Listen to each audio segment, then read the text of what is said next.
Alam nyo ba na meron ding delay ang control na ito? Ito ay electronically, samantala ito ay mechanical time delay. Protection ito ng compressor against on and off issue niya, just in case na mayroong faulty.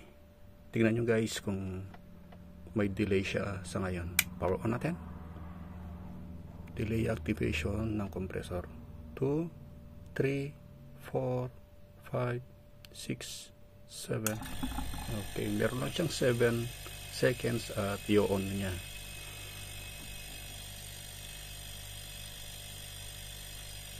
Gusto ba ng 1 minute delay para dito? Ito guys, kung makikita nyo yung ating Bitzer compressor, yung normally close nyan is pupunta dito sa line at susuplayan yung ating common ng ating time delay, at ito ay naka-neutral.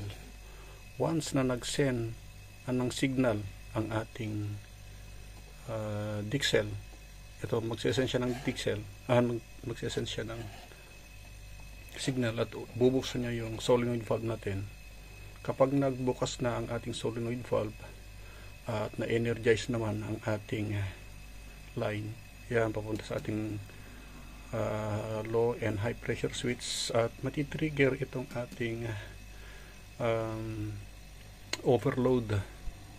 So meron na tayong signal, at the same times ito ang magbibigay ng signal. Ito yung time delay natin para sa ating A1. Na kung makikita nyo, yung ating A2 is nakababad sa neutral, so aandar ang ating compressor. Ngayon pwedeng wala naman ito, at yan ang ituturo natin sa inyo.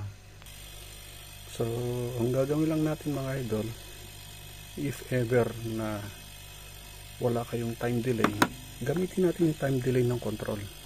To do that, press this button and arrow down button for 3 seconds para pasukin natin yung programming. Another set button and arrow down button for 7 seconds para naman sa mga hidden parameter. At hanapin lang natin yung parameter para sa delay activation ng compressor, at ito yung ODS preset, at lagyan natin ng 1 minute preset. Minimum 1 minute lang ito mga idol ha, huwag nyo nang gagawing 2 minutes or 3 minutes. And then restart lang natin at tingnan nyo kung may 1 minute na nga siya time delay. So ito yung advantage pag alam natin yung pasikot-sikot ng control. Little you realize na meron pala itong time delay ito. So sa mga big system ginagamit ito para sa mga function yan. Bilangan nyo mga idol kung ilan. Yung count nya is 1 seconds, 2 seconds, 3 seconds. Ayan, yan na yung delay natin. Meron tayong 1 minute at meron itong 7 seconds kanina. So a total of 1 minute and 7 seconds. So in case of abnormality, mapiprevent natin ang overheating ng ating compressor.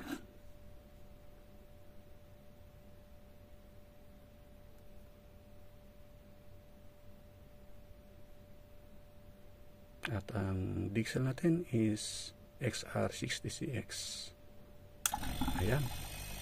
So thanks for watching everyone.